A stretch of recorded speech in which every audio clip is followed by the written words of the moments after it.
పోలవరం జిల్లా వాసులకు, ఇక్కడికి వచ్చే పర్యాటకులకు ఇప్పుడు కొత్త కష్టం వచ్చి పడింది.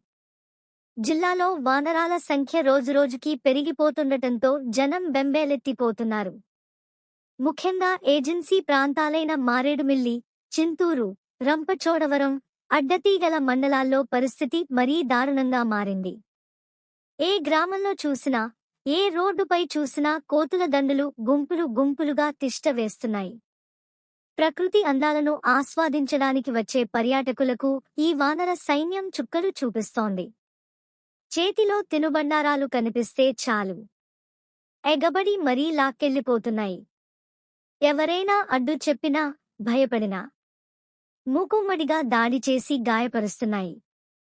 దీంతో పర్యాటకులు, స్థానికులు కంటిమీద కునుకు లేకుండా అల్లాడిపోతున్నారు. చిన్న పిల్లలు, వృద్ధులు బయటకు రావాలంటేనే భయపడే పరిస్థితి నెలకొంది. అధికారులు ఇప్పటికైనా స్పందించి ఈ కోతుల బెడద నుంచి తమను రక్షించాలని, తగు చర్యలు తీసుకోవాలని పోలవరం జిల్లా ప్రజలు వేడుకుంటున్నారు.